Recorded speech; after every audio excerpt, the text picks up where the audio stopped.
and speak into it.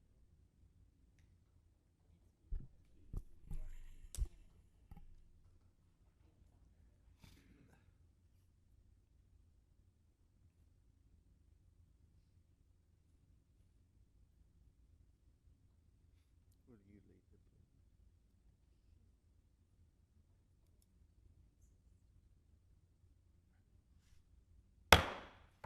It is now 6 o'clock, and I call this regularly scheduled meeting of the Commerce City Council to order.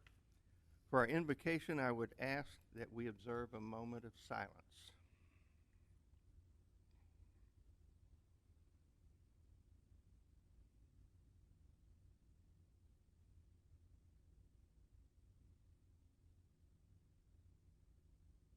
Thank you.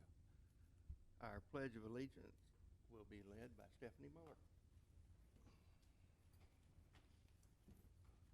I pledge allegiance to the flag of the United States of America and to the republic for which it stands, one nation, under God, indivisible, with liberty and justice for all. Item 4 is the consent agenda. Is there any item on that agenda a council person wishes to remove? If not, is there a motion related to the consent agenda? All in favor, say aye. Aye. Any opposed? That motion carries. Item 5, presentation to the City Council by members of the public according to the instructions printed in the agenda. We have 3 cards. First will be Patricia Cifuentes.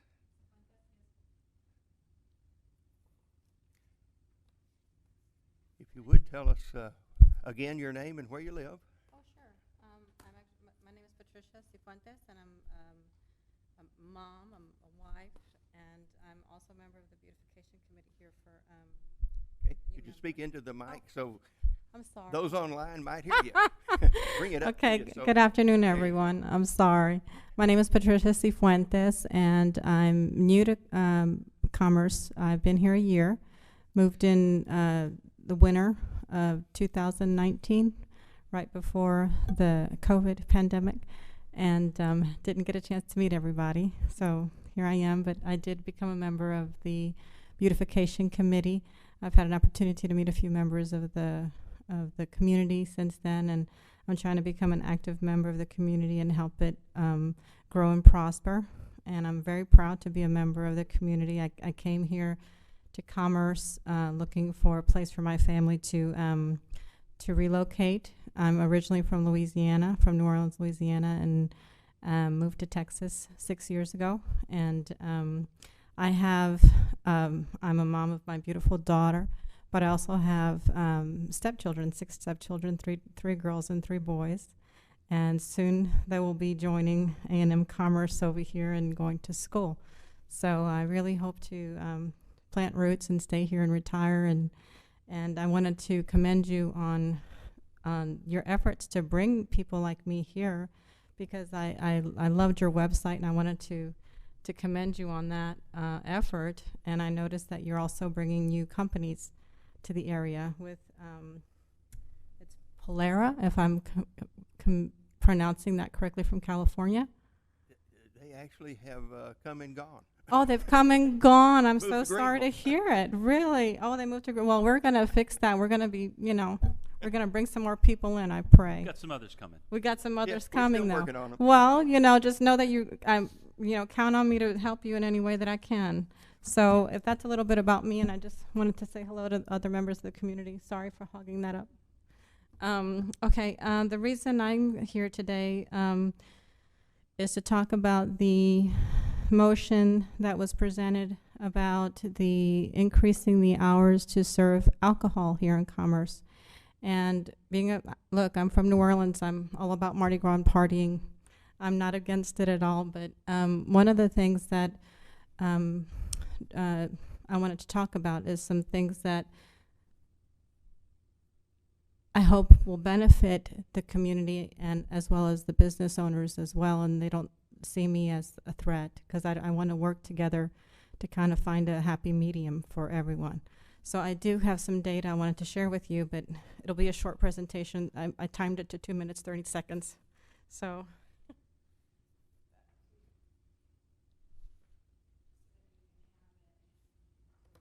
I'll pass it out if you want me to. Thank you.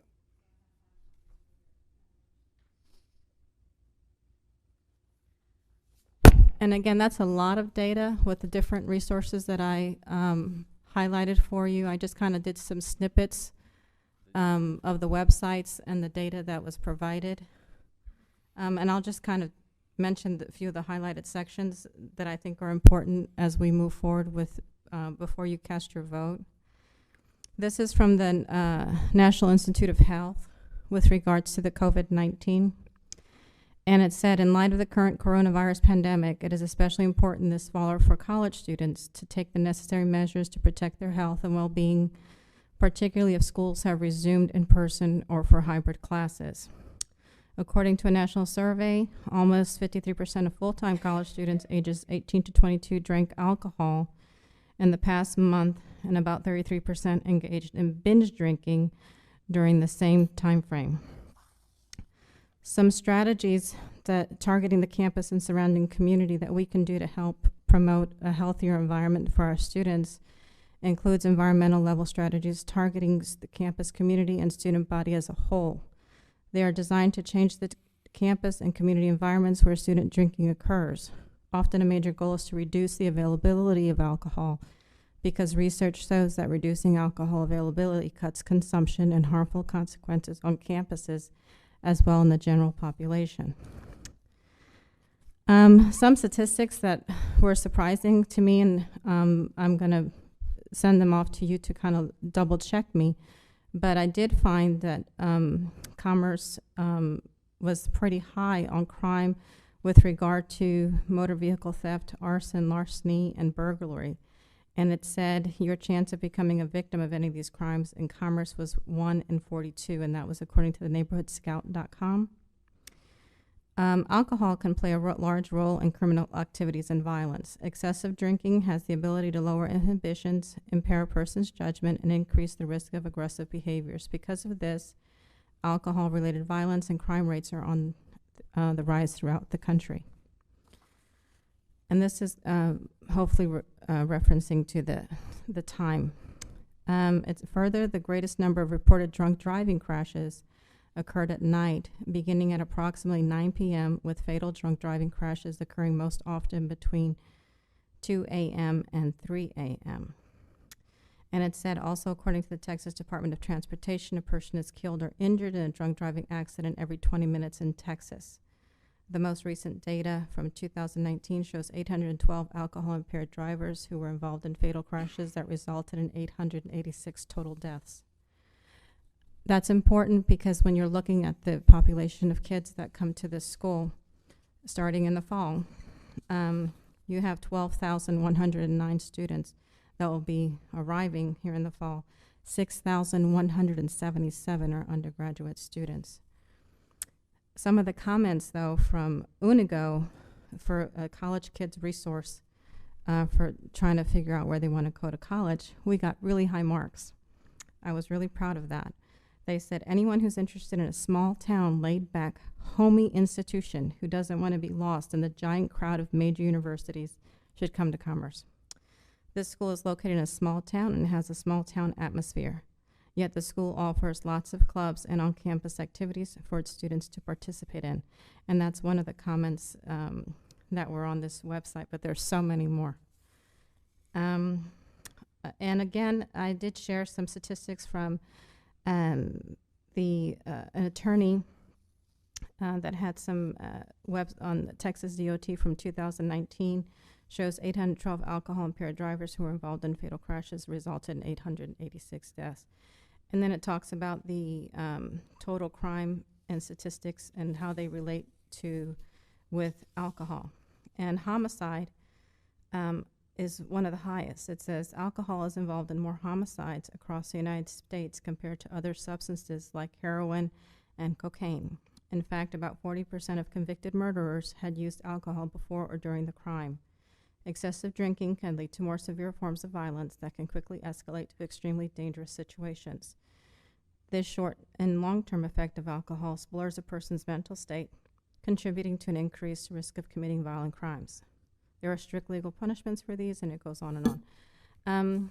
But overall, I just wanted to say that as a community, we have had some, situations with the student population here, just on a general basis, and I think that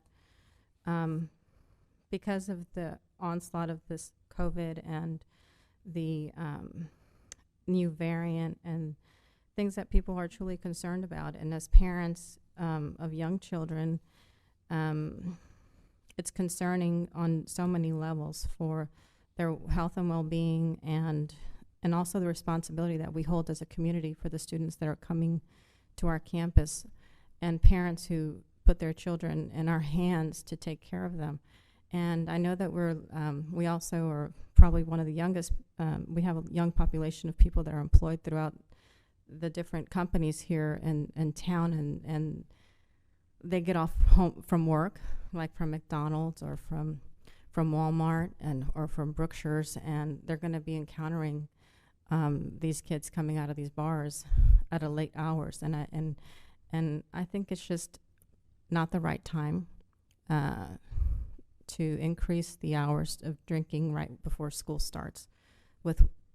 I just think as a parent, as a teacher, and as a community member, and someone I just wanted to make you aware of it, and some things that we possibly don't think about. And I'm not trying to, I know as a business owner, if it was me, I'd be kind of upset that somebody was standing up here trying but I think there's also some benefits, like I know we have some lift, and I think we can maybe work together with the community and the university to try to promote that as one of our big sellers. Bring your kids here because they'd be safe. And that's why I moved here. That's why I brought my daughter here, and that's why I bring in my stepchildren here. Because I do feel that even with all the statistics, when I drove around and I visited, and I came when you had a farmer's market, and I walked over to a coffee house on the corner and had coffee, and I went to some of the shops over the summer, I fell in love with Commerce. And she's near and dear to my heart now, and I want to protect her, and at the same time I want to grow her. But I do feel a huge obligation to the students that are going to be coming to the university here in the fall. Patricia, we appreciate very much you taking the time to come and share your thoughts with us. Thank you. Thank you. Thank you. We have another speaker, J.C. Futon.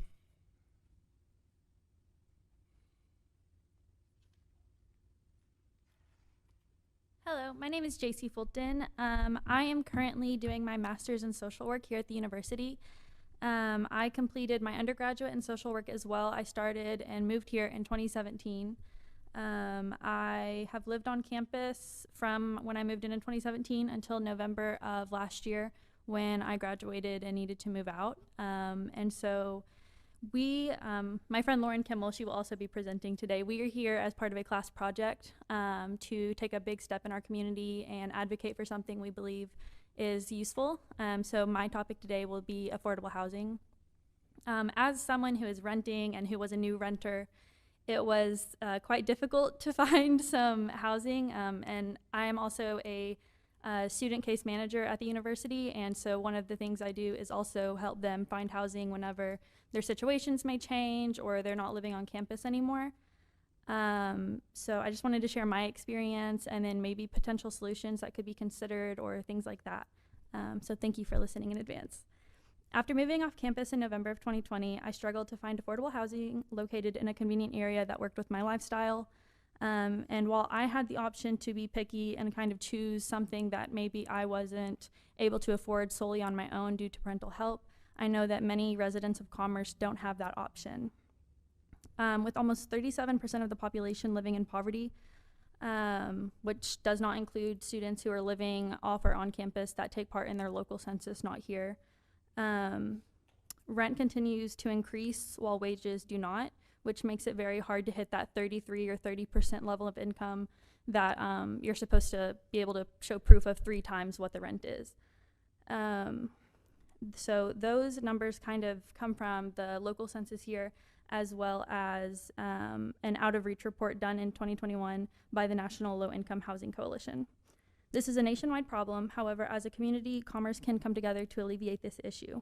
There's no one-size-fits-all solution. However, some states and cities have implemented different incentive programs with their housing authority or with private landlords, whether that includes tax breaks for allowing Section 8 vouchers or other low-income vouchers, partnerships with the Public Housing Authority, or interest-free loans for those private landlords to be able to make repairs and keep housing in good condition without astronomically raising the price of housing that doesn't match with what wages look like today. Because it's such an outstanding issue across the country, it would be silly to think that we could fix it in 1 day, 1 month, 1 year even. It's just not possible. However, I think the sooner we start to take steps, the sooner we'll be able to see our community grow and really feel a sense of community with, students who've moved in like myself, as well as with local residents who've been here their entire lives. Thank you.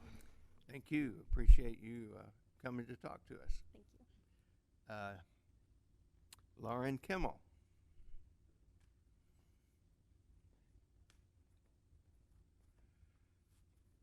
Good evening. My name is Lauren Kimmel. Like JC, I'm pursuing my master's in social work, and I've lived in Commerce for about 4.5 years. I also currently work at the university. I'm here today to present to you a community issue that affects one of our most vulnerable populations, our elderly population and their caretakers. The lack of care, coordination, affordable housing, transportation, supplemental food programs, and caregiver support service are a few of the common problems that these residents face daily. This lack of support leaves seniors and their families with daily challenges that diminish the quality of life for these residents. This problem came to my attention when I started searching for a place to volunteer in our community with seniors. However, I could not find a single program in our community that was dedicated to the well-being of our seniors in the way of activities and socialization. Even nutrition, transportation, and caregiver programs are extremely scarce in our community. I've interviewed several senior citizens, active community members, and the Senior Resource and Transportation Center in Greenville. I also worked at United Way and worked with a lot of the hospice and aging agencies in Hunt County.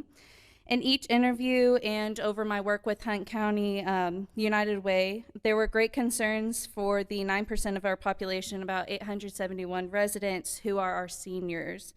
In 2018, at least 114 of our senior citizens lived below the poverty line, a number that is on the rise as we continue with poverty in our community and our nation. In 2013, 36% of our seniors lived alone, and most of those, at least 13%, did not have access to a vehicle, so transportation. This does not only affect our seniors, but their caretakers. Caretakers have little formal support agencies to turn to in the city. The CDC reported in 2019 that caregiving may cause financial, emotional, physical hardships, and studies showing often elevated depression, worse reported physical health, and increased early death. The number of both caretakers and seniors continues to grow with the aging of America. And according to the U.S. Census Bureau, in 2016, the U.S. surpassed 50 million senior citizens aged 65 years or older. And as the post-World War II baby boomers age, we're going to see that continue to rise. These seniors are also experiencing longer life expectancies than before, so this causes a more urgent need in our community.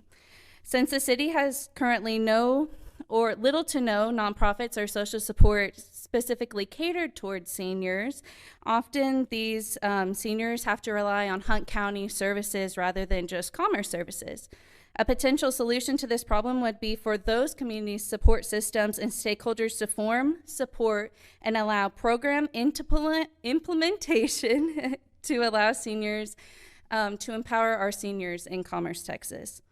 The city should support programs and resources available for seniors in Hunt County, such as the Senior Resource and Transit Center, like I said, as they already send 4 buses to our city daily that not only help seniors but our general population and delivers Meals on Wheels. Supporting these programs available to seniors gives them a lesser chance of falling through those gaps in services. I am here today to ask this public council to consider these prevalent issues in our community and remind you that we cannot continue to ignore the needs of one of our vulnerable populations in our city. Thank you. Thank you, Lauren. Are there any others wishing to address the council? If not, we'll move on to item 6, discussion and possible action on the appointment of a citizen to the Animal Shelter Advisory Board.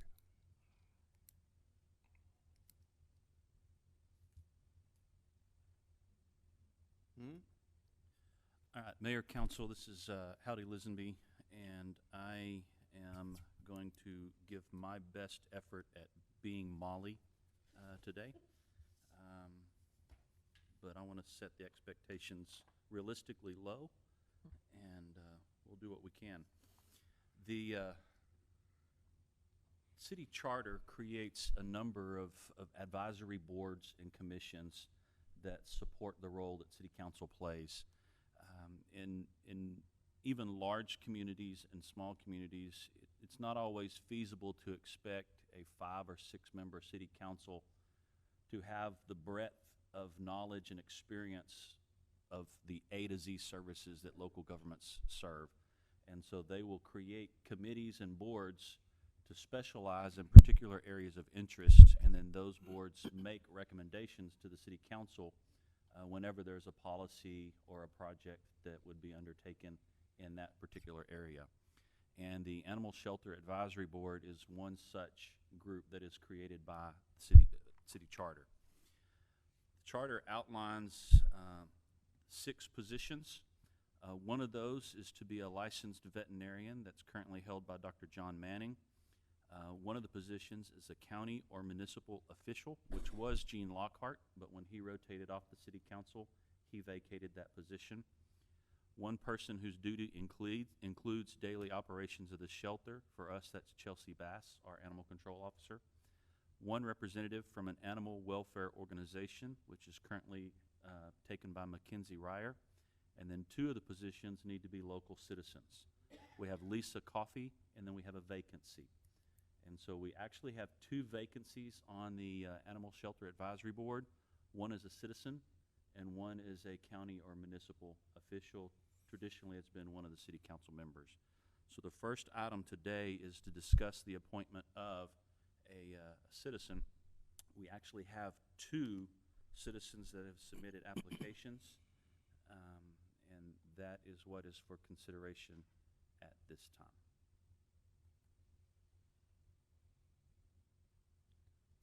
And those 2 are?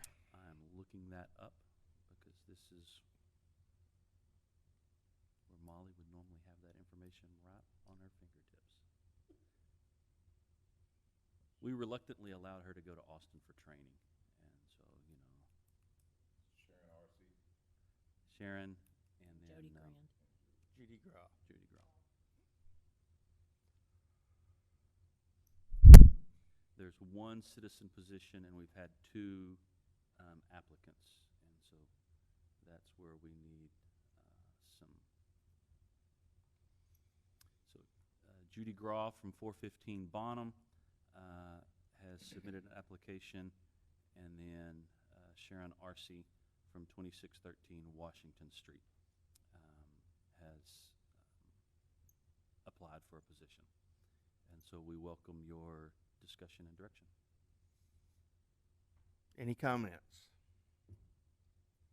Suggestions? Mayor, I am not familiar with Miss Arcee. I know the name. I do know Judy Grau. When we had our veterinary clinic, she was a very good, not only a good pet owner, but a good trainer. I do know that she has experience in that area. And in saying that, that would be my recommendation, only because I know of her experience, and capability. Sharon Arcee, her husband actually served on our council, Hector Arcee. So she's been around the community a long time as well, and I know her personally, so she'd be a good recommendation. We have two good applicants. Have we a motion to appoint one? Mayor, I make a motion that we appoint both to the Animal Shelter Advisory Board. It's just one or two. You have one We have- citizen vacancy and one municipal official vacancy. So Yeah, you we- can, at this time, you can appoint one of the two. We gotta pick one and hope the other will wait till we can have another opening. Has Ms. Arcee at any point showed interest in any other boards or commissions? She has, I believe. On her planning and application zoning. said Planning and She was zoning. on P&Z. Yep. For 2 years, she served before. Her application also says that she's managed several businesses. Let's see if I can.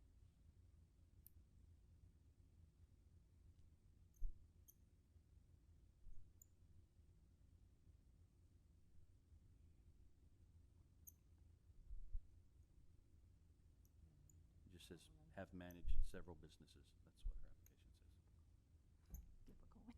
Difficult. Well, we have two good applicants. I It's don't- an envious position It's to hard be to in. pick. Yeah. I mean, Either will we're be fine. never in this position. No, you know? it's not. Doesn't Never in happen this often. position. I would say I would leave it up to our other two council.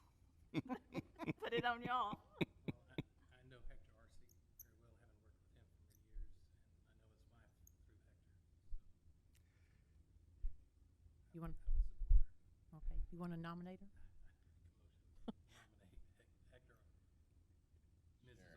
Nominate Hector, Mrs. Arcee. Sharon Mrs. Arcee. Hector. And I second. All in favor say aye. Aye. Any opposed? That motion carries. Thank you so much.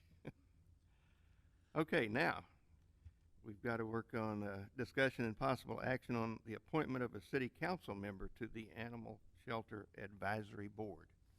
The charter requires that one of the vacancies be filled with a county or municipal official. It traditionally has been a city council member, so it's at your pleasure if one of the austere members of this board would like to serve in that position, or if you know a county official or other local government official.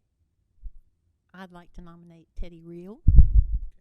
I'll second. I third. All in favor Aye. say aye. Any opposed? That motion carries. Thank you, Teddy. That was quick. Item 8, discussion and possible action on the appointment of a chairperson to the Animal Shelter Advisory Board. It's odd that the charter goes to this great length and great detail in the role city council has. Generally, when you create an advisory board, the advisory board is given the opportunity to appoint their own chairpersons. But our charter says the city council will appoint the chairperson of this board. It has historically been the city council member that serves on that board, but we leave it to your pleasure. I'd like to serve before I leave. It may not be a choice. Who is currently, has been on the, on My notes doesn't give length of tenure, but I would say it does not need to be Chelsea, our ACO, as an employee. She probably has not a conflict of interest, but I don't know that she would be the right person to be a chair. I don't know if the veterinarian would want to serve or not. So it's down to Mackenzie Ryer or Lisa Coffey. I don't know their tenures. Or Teddy Reed. Teddy Reel. No better way to just jump right in. That's right. You've been counseled. All right. I move that we appoint Teddy Reel as the chairperson. Second. All in favor say aye. Aye. Any opposed? Sorry, Teddy. That motion carries. Thank you, Teddy, for double duty. Item 9, discussion and possible action on resolutions approving tax resale deeds for and properties within the City of Commerce. Mayor, Council, Howdy Lisenby, City Manager. We currently have 8 properties that are on the board for going through a tax resale deed. We typically bring those to you as an entire packet, and so each one has its own unique resolution, but you have the option to approve them all with a single motion, or you can pull them out and talk about them separately. First property is 1808 Washington. The bid amount is $10,060. The appraised value is $10,060. It has been off the tax roll since 2004. There are currently $6,000 in outstanding liens, but when it goes through a tax resale, all those liens are forgiven as part of that process. Should it sell at the bid amount, the city would receive $2,192.38 in proceeds for that property. We have 3 locations on Booker Street. There's not addresses, so they're just lots on Booker. The first bid is for $1,500. The appraised value is $5,000, and it's been off the roll since 2007. There are no liens. The second property on Booker Street, the bid amount is $2,100. The appraised value is $6,650. It's been off the tax roll since 2002. There are currently $1,121.05 of liens against that property, which would be waived and forgiven through the tax resale. The third property on Booker Street, the bid amount is $2,100. The appraised value is $6,650. It's been off the tax rolls since 2008. There are no liens. We have a property on Mosley Street. Bid is $1,500. Appraised value is $5,000. It's been off the tax rolls since 1996. There is $3,641.25 in liens against that property that would be waived and forgiven. We have a property on South Mosley Street at bid amount $1,500, appraised value $5,000. It's also been off the tax rolls since '96. There's no liens. Finally, there's 2 properties on O'Neill Street. The first is bid amount of $2,000, has an appraised value of $14,250. It's been off the tax rolls since 2016. The second property on O'Neill Street is a bid amount of $2,000. Appraised value is also $14,890. It's been off the tax rolls since 2016. So all 8 properties, if sold through the tax resale, the city would receive $4,622.26 as our portion of the value of those tax resales. Howdy. Yes, sir. These are all mowing liens? Yes. Okay. Yeah. And has the ISD already approved these, or is this just through their tax attorneys? It's through their tax attorney. I don't know how the school has moved on this at this point. But their attorney's the one that brings it to us, so usually they've already started moving on it. Is there a motion? Well, one more question. Do we know what is going to be the use of these properties at all? That has not been shared with us. We typically don't get that information through a tax resale. How does the school district own this property? They hold it in trust because they have the largest amount of interest in the property. So if it's been foreclosed on for back taxes, whichever entity has the largest dollar amount of taxes owed, they're the ones that hold it in trust, and so they kind of get to be in the driver's seat.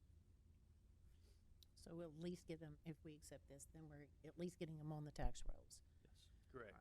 I move that we accept the bid. I second. All in favor say aye. Aye. Any opposed? That motion carries.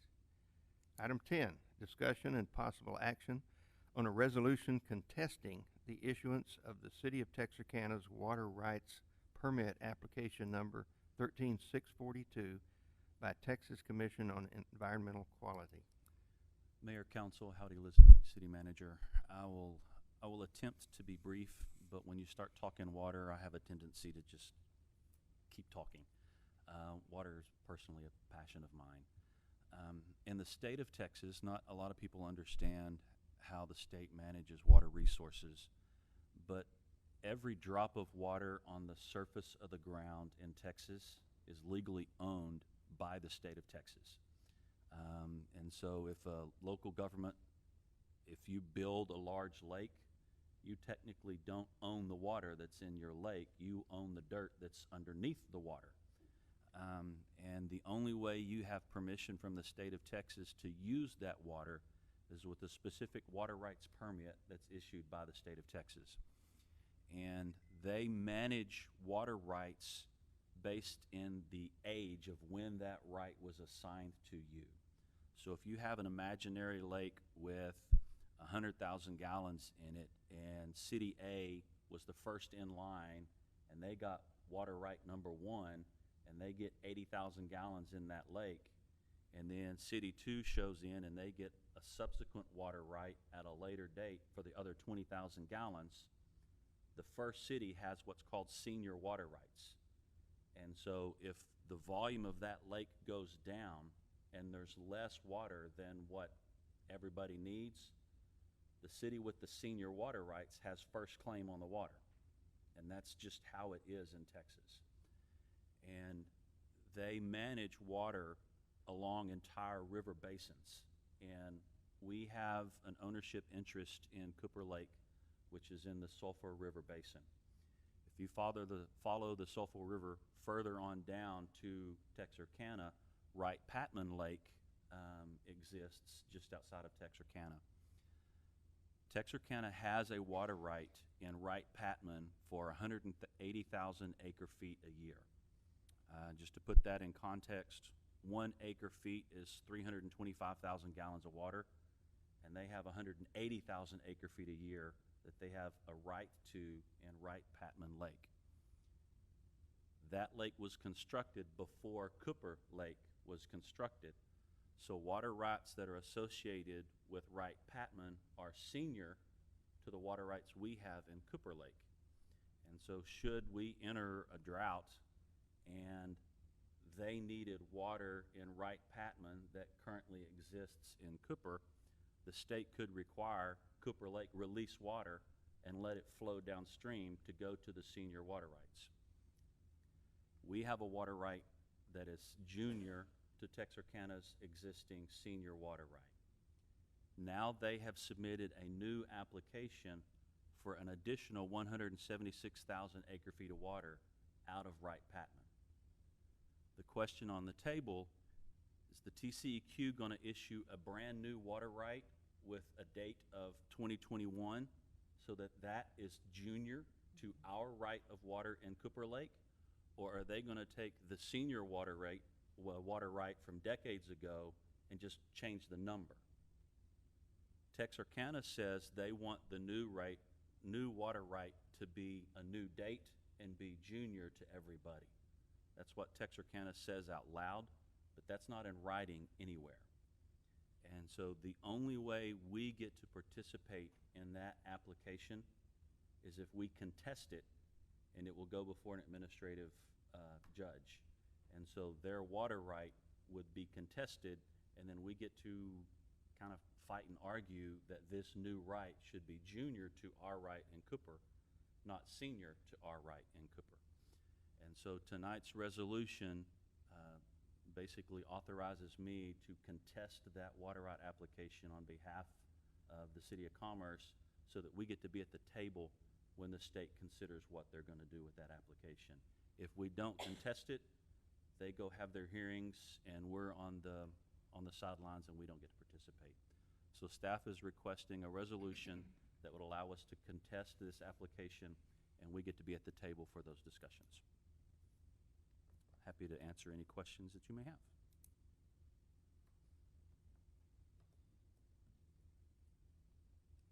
Is there a motion? I move that we approve the resolution to contest. Second. All in favor say aye. Aye. Opposed? That motion carries. Thank you. And thank you, Howdy, for explaining that Very It is concisely. a little confusing. They assume that water's on the ground, it's ours. No, it's not. It is something to argue about It is. forever. Yeah. All right, item 11, second reading, discussion and possible action on amending ordinance 2020-20 to correctly establish proper reinvestment zone naming criteria for the formerly adopted ordinance establishing reinvestment zone 2020-01. Bonnie Hunter. Good evening, Mayor and Council. This is, like the Mayor just mentioned, this is the second reading on the naming of the reinvestment zone that was adopted by the Council back in October. It was named 2020-01, and when the appraisal district submitted the paperwork to the comptroller's office, it did not agree with their rules for naming. They did not want the numbers in there. It needs to be a name, a community, a subdivision, or a business. So because this actual reinvestment zone encompasses the Zern building, which has to do with the tax abatement agreements for Zern and Haru Pipe. And the zone goes all the way down to Industrial Drive. So it also encompasses the vacant property that the EDC owns out there. So should another property come in, it would cover that as well. So we've named this the Industrial Park Reinvestment Zone, and the comptroller has approved that name for it. So this is just a second reading to approve this and get these documents back down to the comptroller per their request. Any questions? I move that we approve on the second reading. All in favor say aye. Aye. Any opposed? That motion carries. Thank you. Second reading, discussion and possible action amending the ordinance 2021-3 to correctly establish proper reinvestment zone naming criteria for the formerly adopted ordinance establishing reinvestment zone 2020-02. Again, Bonnie Hunter. Again, this is the same thing that happened with the other reinvestment zone. They were asking for a renaming of it. This is for the property located at 400 Maple Street, formerly known as the Covidian Building. And part of that tax abatement, for the new company, we needed to establish a reinvestment zone. So this one is known as the Knight Street Reinvestment Zone. Most of you know that property is at the corner of Maple and Knight Streets. And again, this is the second reading. Is there a motion? I'll make a motion that we recommend approval of ordinance amending ordinance 2020-20 to correctly name the original proposed reinvestment zone 2020-01 as Knight Street Reinvestment Zone. It's actually 03 and 02. Okay, no, too, yeah. May we substitute that? All right. Is there a second? Second. All in favor say aye. Aye. Any opposed? That motion carries. Thank Okay, you, we Bonnie. can get those sent back to the comptroller. Thank you. Item 13, second reading, discussion and possible action on an ordinance of the City of Commerce authorizing the extended sale of alcohol hours for current and future eligible establishments in the City of Commerce, conditioned on criteria within the late hours permit, establishing a fee, providing for an application, permit, and compliance procedures, providing for a penalty, providing for severability, and providing for an effective date. Mayor, Council, Howdy Lisenby, City Manager.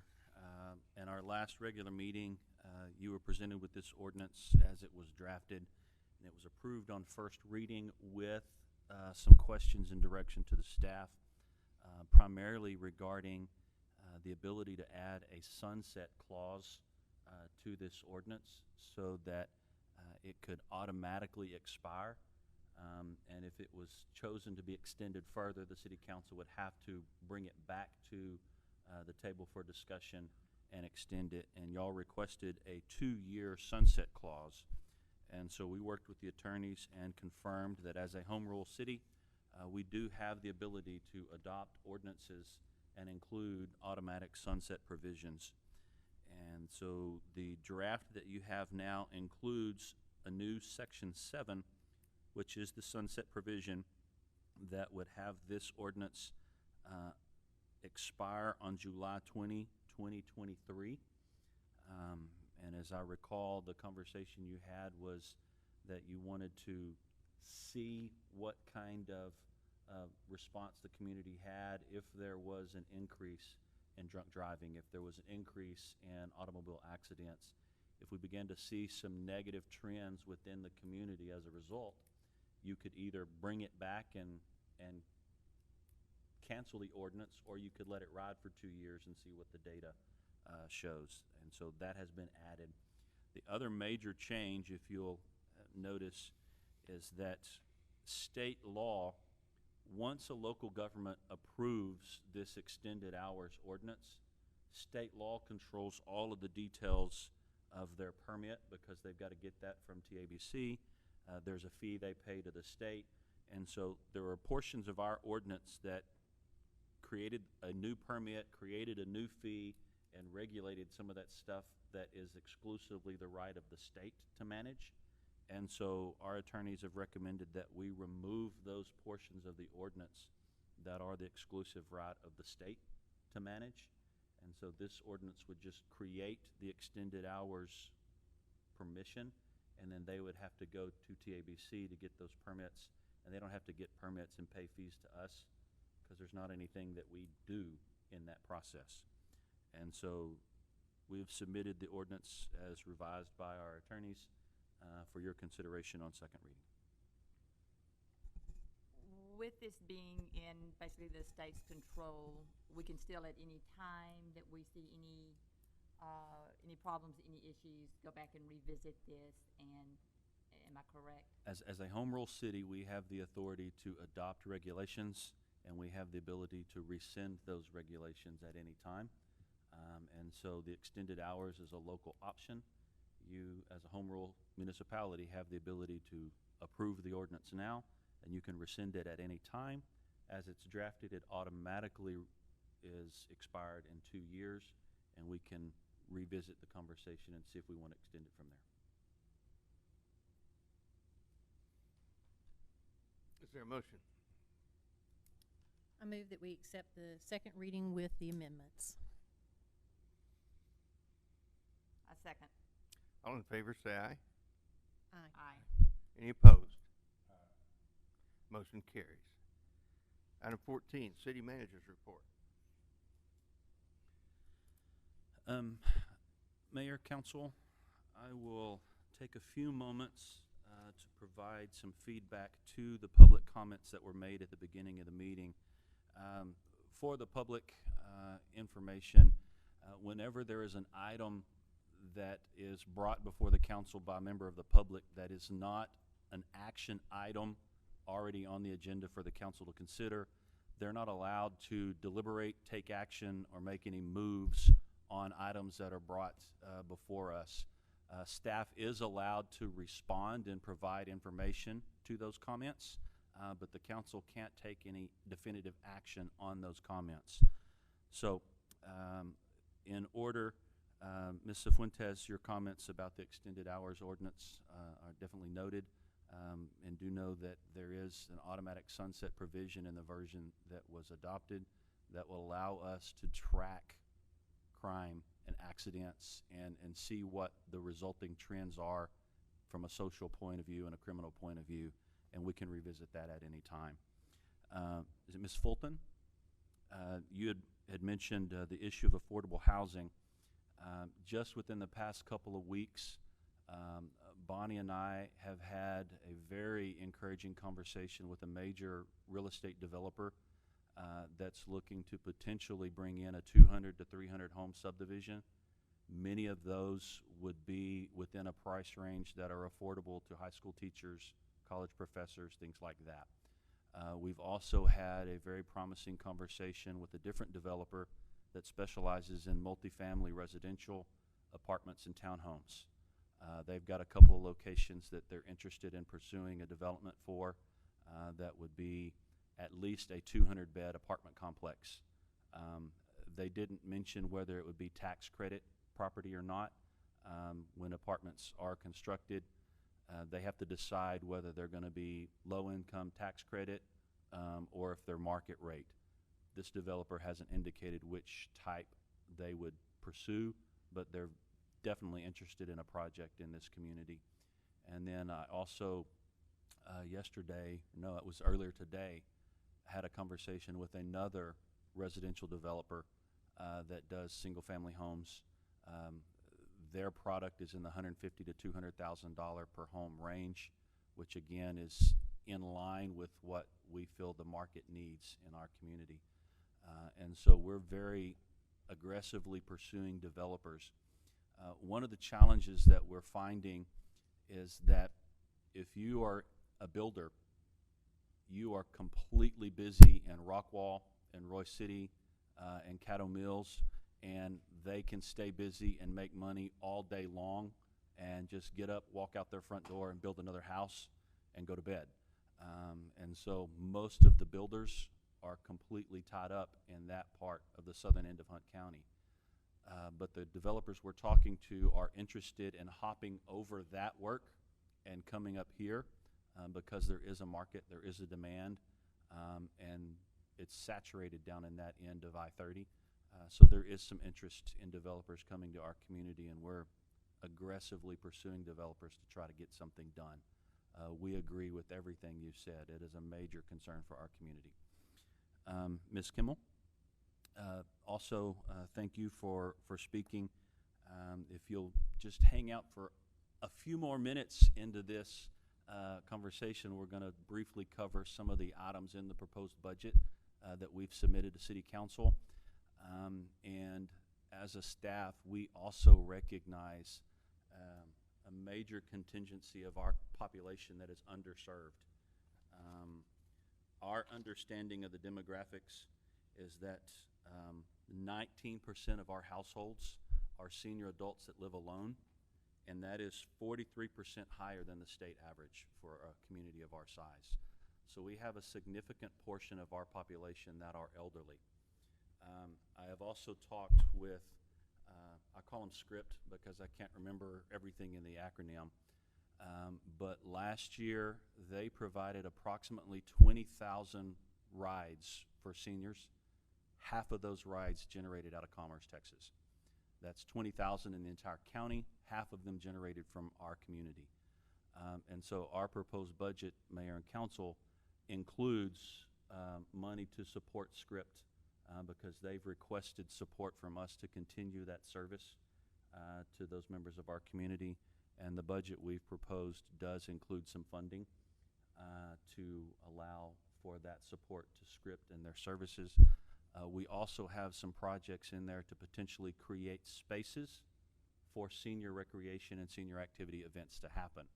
One of the reasons there's very little to no activity here is there's no good place for it to happen. Prior to COVID, Script did attempt to get some programs off the ground. They were mostly focused at a meeting room at the clinic and ER on the edge of town. That space is no longer available because of medical concerns and because of COVID. And so there's not a space available in the community right now for those activities to happen. And so we have some projects in the proposed budget to try to create some of those spaces so that either the city or some of our community partners can start creating events and services and programs to address the needs of those members of our community. It is underserved, we agree. And so thank you for your comments.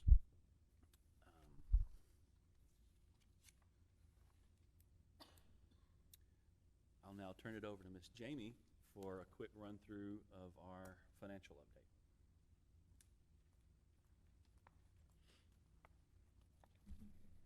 All right, good evening, Mayor and Council. So today I am going to have both the June detailed sales tax analysis and July.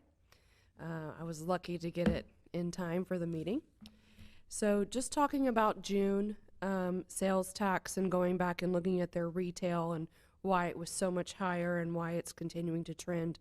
I have noticed that it is not because of one or two specific vendors.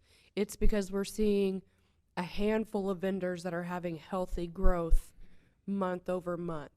And so it's good to know that it's not some random one-off payment we received. I also noticed that we do have quite a few vendors that are paying quarterly.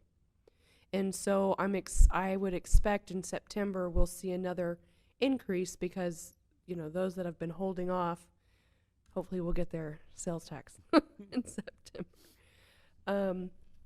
So looking at the retail breakdown, again, it's just your normal retail breakdown for June. Anybody have any questions regarding June sales tax? Wonderful. Moving on over to June property tax.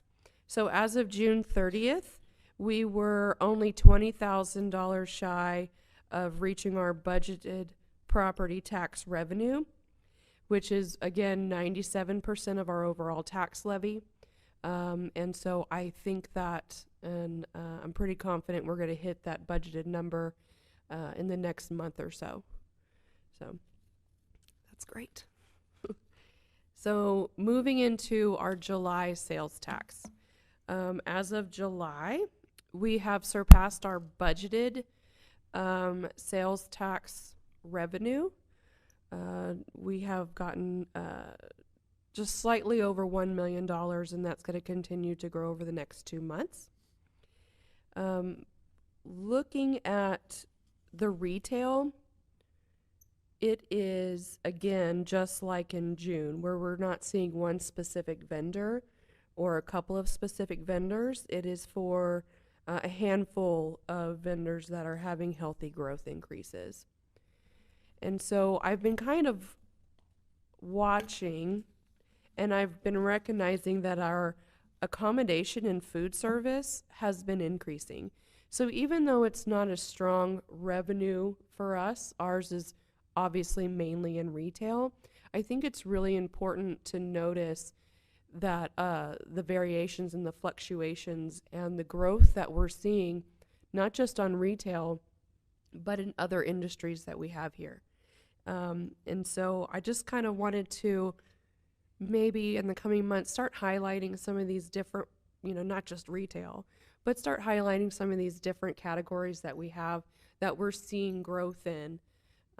And just watching the food service, how it's rebounding from COVID, because we know that last year it took a big hit, and it's just coming back full force this year. And so especially May, June, July, even in the summer months with our students gone, we're still excelling. So I just kind of wanted to put that in front of you, just something new to look at this month. So any questions? Jamie, in this chart, what is information? On which chart? On this one? Yeah. Yes. Okay. It's underneath manufacturing. Yeah. So information. So every company that pays their sales tax gets to determine what sector they belong to. If I could go through and reconcile it and make it more correct, I would. But I have had, I've seen companies in there that are computer technology companies. And I've also seen some that are financial kind of, what is the word I'm thinking of? Financial services. And so I've seen a broad spectrum of items, not necessarily what I would call information, but that's what they chose for themselves. So great. Any other questions? Wonderful. All right. Thank you. Thank you, Jamie. We also have some events that are coming up that we just want to keep in front of the council and the community. We have July 24th. There is a charity night at Cork and Brew to support Little Angels. Ms. Becky, do you want to share anything about that event? This is it's something that we're seeing more and more of our businesses reach out and help each other, help nonprofits, and that this will be the first time that Cork and Brew has done this, and we will be the recipient. It's something that several businesses do, and it's just a neat community thing that everybody's kind of buying into. Okay. don't think I have a slide for it, but I think it's also on the 24th. There is a community picnic event at Ivory Moore that is going to be happening. I believe that's an all-day event. And we're trying to coordinate with Texas Department of Emergency Management, or TDEM. They have the ability to come set up a vaccination tent at an event like that. We're trying to coordinate with them and see if they're available to come and participate in that event to provide additional vaccinations. There is continues to be a mosquito spraying schedule that we're going around the community and spraying for mosquitoes. And so the next one looks to be on the 26th, which would be next Monday. And so we're actively spraying for mosquitoes as they come along. And then the last thing I'll mention in terms of calendar of events, I mention it even though we don't have the details, but we're very excited about the ability to additionally add adult recreation activities to our Parks and Rec. And so one of the programs that we're going to be bringing very near future is a cornhole league that will be held here downtown. We don't have a name for it, so I just call it the Grassy Knoll. And so either on Fridays or Saturdays, we're going to open up a recurring cornhole league. It will probably last for about 8 weeks. And then during the Boat Art Bash, we're going to have a championship tournament event. So all of the teams that have participated in the league will be able to come and have a grand champion tournament to see who the reigning adult cornhole team is. And we've got a lot of positive feedback and interest in groups that are wanting to participate in that. It should be fun. And so we're excited to finish those details and officially roll that out and announce it. The last thing I want to do is part of our update. Typically we talk about various projects that we have ongoing. But as you know, state law requires that we produce a proposed budget that was required to comply with state law that we delivered to the council on the 16th. And so we have 301 pages of a proposed budget that we've submitted to you all. And so this is my first experience with the budgeting software and practices that we have. And so as soon as we printed the book, if you'll take one down and pass it down, I started digging into it and immediately started finding things that I wish were presented a little differently.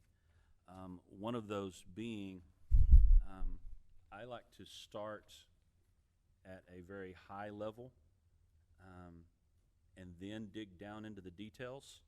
And this particular book, there is no general summary of the overall budget numbers that then allows you to dig into it. So you have to go to every fund and every department, take the pieces of those budgets, take notes, and compile it yourself. And I personally find that a little frustrating. So I went ahead and created a summary document that you have in front of you. But basically the general fund budget as it's proposed, fiscal year 21, we had a total revenue of $5,346,260. We're projecting fiscal year 21 is going to close with right at or just under those numbers. One thing that's missing is we honestly believe we'll exceed that revenue budget because sales tax continues to come in strong, but we just haven't seen those months yet. So we're projecting right at or a little above closing out revenues. But the fiscal year 22 proposed general fund revenue budget is $6,730,677. The bulk of that, as you know, is the American Rescue Plan funds that came from the federal government. There's a significant influx of cash that comes from that. When you look at the expenditure side for the general fund, fiscal 21 was a $5.778 million expense budget. We expect to come in under budget at about $5.3 million. And then the budget that we're proposing is $6,730,150. and the details of that are all included throughout that budget book. But the bulk of those expenditures are related to personnel changes. Y'all requested that we take a look at police and fire salaries for our first responders, which were, I don't even know the right adjective to use, but they weren't even in the ballpark of what pay is for cities our size in this region of Texas. And so we're proposing to correct that. And that's the bulk of what you see in this increase in budget. If you look at our other major fund, which is our public utility fund, water, sewer, and solid waste, our 21 budget for revenue was $4.8 million. We're projecting we're going to come in at a little over $5 million, so revenues will come in over budget. And for next year, fiscal 22, proposed revenue, $5 million, almost $800,000. If you look at the expenditures, FY21, operating expenditures was projected to be $4.4 million. We're actually thinking we're going to come in at about $3.7, $3.8 million, so we're going to come in under budget for expenditures. But after operating expenditures, that's when we transfer money to the general fund. And so if you'll look at the budget fiscal year 21, we adopted a budget that transferred roughly $1 million out of the utility into the general fund. So the way we budgeted, that fund was going to operate at a loss of almost $650,000. We believe that we're going to be right at break even in the actual expenditures because revenues are coming in over budget, expenditures are coming in under budget. So we believe we're going to close this fiscal year at basically break even and not experience a loss.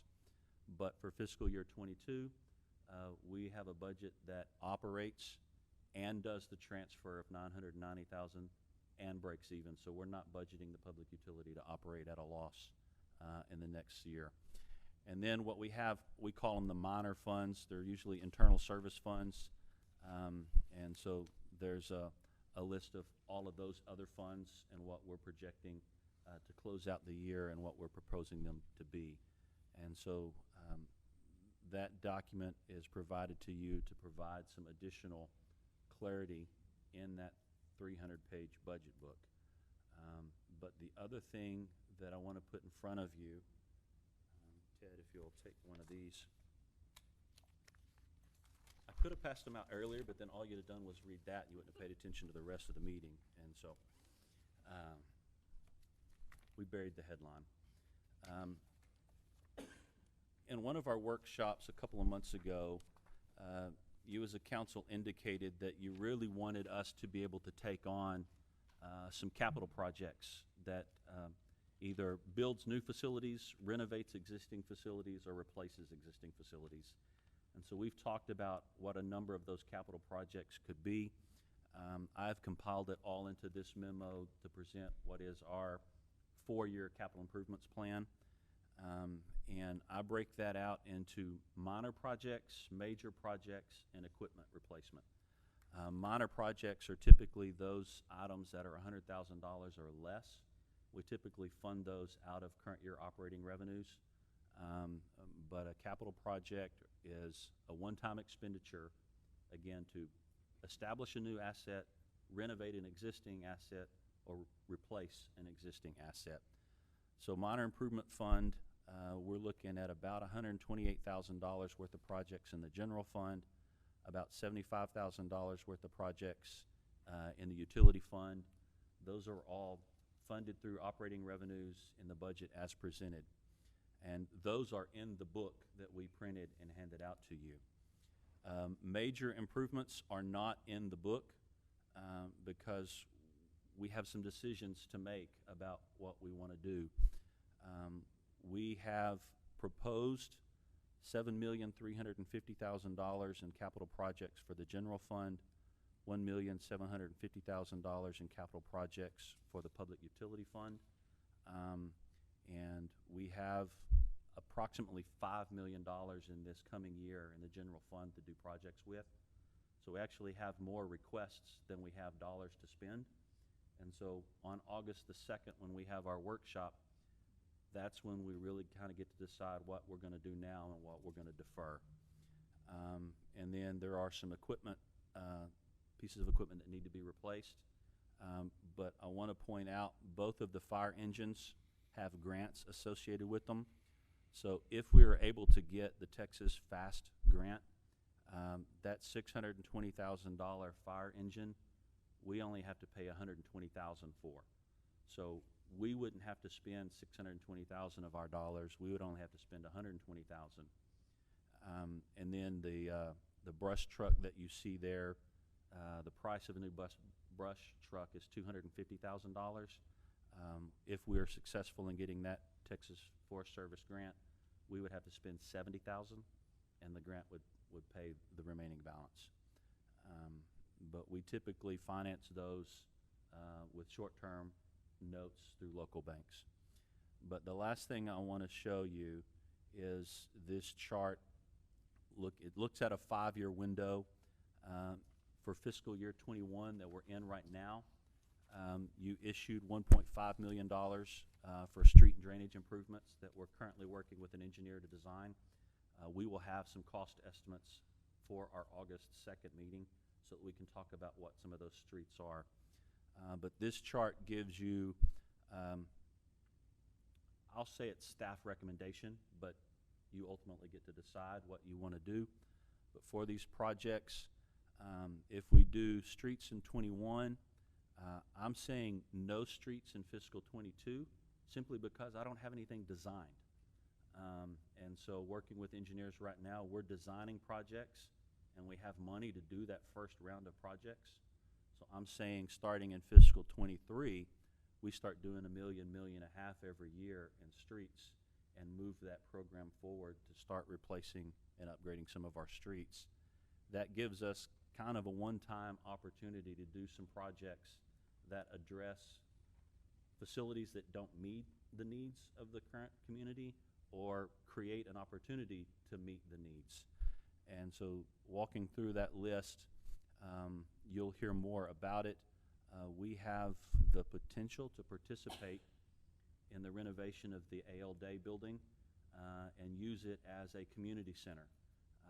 That would be one of the spaces where we could start creating programs for seniors that is available to the community at little or no cost, so the city and other agencies have a consistent place to do events for adults, kids, and seniors for activities, events, and programs to take place. We have the opportunity to participate in the renovation of that community center. There's been a lot of talk about the current animal shelter, and we just filled out the Animal Shelter Advisory Board. What this project would do is designate $1.2 million to the development of a brand new animal shelter that has the capacity to meet our growing need within the community. We would look to only do design in the first year. That's why you see only $200,000 there, with the actual construction to happen out in fiscal 23. And then there are other primarily parks and recreation programs that we've talked about adding that increase and change what we offer to this community in terms of recreation and fitness programs. So that's not clearly communicated in this budget book, and so I wanted to add this information to you so that you've got it in your hands over the next 2 weeks, because on August 2nd, as you remember, we have an all-day budget workshop where we take this proposed budget and find out exactly what the budget's going to be that we put in front of this community. And so I felt like you needed some additional information or more clearly communicated information than what's in the book that was provided to you. And so with that, I conclude my update, and I'm happy to answer any questions that you may have. Would you update us on dog park progress? We've got 2 capital projects right now that are just waiting to bid. We have a design for the dog park that is at City Park. We have a layout for the fencing, and we have the quantities for the fencing. I just haven't bid it out yet. At the time we were getting ready to bid that out, construction material prices went through the roof. And so if you could find fencing material, you were paying a premium for it. And so I've just been sitting on that project, waiting to see what happens with construction material prices. It's ready to bid. I just haven't bid it yet because I'm afraid prices will come in over our budget. So I'm just waiting to bid until I feel like the construction material prices are coming back down. The other project is at the airport. We've got the full design to add a new fuel farm because the old fuel farm isn't operational, so we don't offer fuel at the airport, which means regional air traffic can't land at our airport because there's no fuel. That project's ready to bid, but again, I've just kind of been sitting on it, waiting to see what happens with construction costs because I'm afraid it could be outside of our budget right now, and so I've just kind of held back. Both of those projects are ready to bid. I'm just waiting on the timing to release those bids. One other thing, we had a big event occur recently related to water at Ralph Hall Lake.